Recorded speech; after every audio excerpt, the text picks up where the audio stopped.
The ketchup bottle hit the old man's head hard enough to leave a mark. Harold Brooks didn't make a sound. He just sat there, staring at his plate of eggs that he'd been stretching for 40 minutes. 73 years old, 30 years of service, and not one person in the diner looked up. The teenager laughed. His three friends joined in. One of them kicked something under the table. Harold's cane clattered across the floor and stopped near the door. "Oops," the kid said. "Guess you'll have to crawl for it, old man."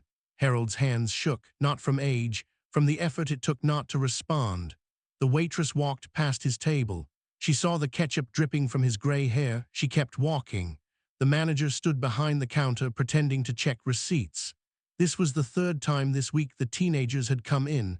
They always chose the booth near Harold, always found new ways to make him feel small, invisible, like he didn't matter, like he never had. Harold reached for his napkin.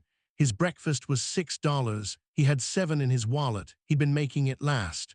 But now, with ketchup in his hair and his cane across the room, he just wanted to leave, to disappear again. "Hey," one of the teens leaned over. "You deaf? They want you to leave. You're making people uncomfortable." No one had said that, but no one disagreed either. Harold started to stand. His bad leg, the one that still had shrapnel from Kandahar, nearly buckled.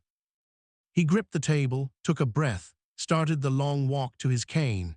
Each step was a negotiation between pride and pain. He didn't make it 3 feet. The diner door opened. 6 men walked in. Big guys, leather vests, tattoos, boots that made the floor shake. The kind of men who made families clutch their purses and check for exits. They didn't sit down. One of them, the one with the gray beard and the scar across his jaw, stopped mid-step. His eyes locked on something on the floor. The cane. He picked it up slowly, turned it over in his hands, ran his thumb across the small metal insignia near the handle, an eagle, a trident, an anchor. His jaw tightened. "Whose is this?" His voice wasn't loud. It didn't need to be. The diner went silent. The teenager smirked. "The old guy's." He dropped it. He dropped it. "Yeah, clumsy." The man with the beard looked at Harold, really looked. His eyes moved from the ketchup in Harold's hair to the tremor in his hands to the way he was standing, all weight on one leg. Then he looked at the cane again, at the insignia, at the worn grip from 30 years of use. "I know this cane," he said quietly. Harold's eyes lifted. For the first time, he looked directly at the man. Recognition hit like a shock. "Thompson," Harold's voice cracked. The bearded man's face changed. His eyes went wide, then wet. "Sergeant Brooks." The other 5 men turned. One of them whispered something. Another went pale. Thompson crossed the diner in 4 strides. He stopped in front of Harold. This giant of a man, 6'3" and 240 pounds, stood at attention. "Sir," his voice shook. "I didn't know you were. I didn't recognize." Harold tried to smile, failed. "Been a long time, son. 22 years. Thompson's hands were still holding the cane. "Last time I saw you, I was bleeding out in a tent. You carried me 2 miles. Took fire the whole way. They said you were hit 3 times and didn't stop." Harold looked down. "You made it. That's what mattered. You saved 8 of us that day." Another biker stepped forward, younger, early 40s. "I was the rookie. You remember? I froze during contact. You pulled me behind cover, told me fear was fine, but freezing would kill me." Harold studied him. "Patterson?" "Yes, sir." A third man approached, then a fourth, each one with a story.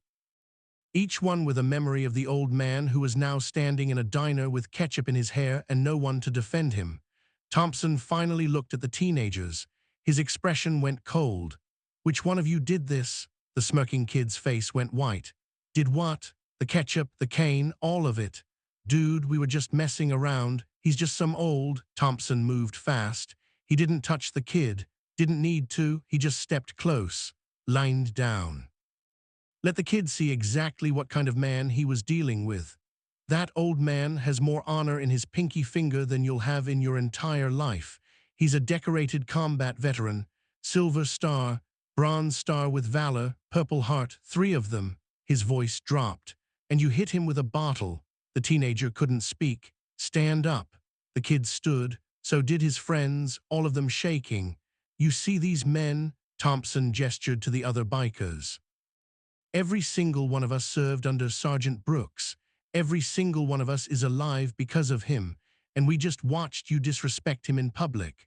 One of the other bikers, a woman with silver hair and arms like steel, stepped forward.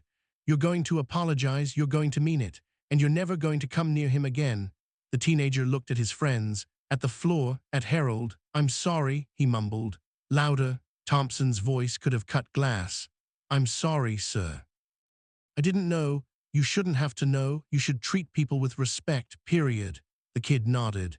His friends were already backing toward the door. They were gone in seconds. The diner was still silent, but now everyone was looking, actually looking, at Harold, at the men surrounding him, at the cane with the insignia. The manager finally stepped forward. "I'm sorry, I should have. You should have." Thompson didn't look at him. "This man comes in here again, you treat him right, you protect him. You understand?" The manager nodded. Thompson turned back to Harold. His expression softened. He held out the cane. Harold took it. His hands were still shaking, but for different reasons now. "Thank you, son." "No, sir," Thompson's voice broke. "Thank you for everything." One of the bikers went to the counter, came back with wet napkins, handed them to Harold, helped him clean the ketchup from his hair.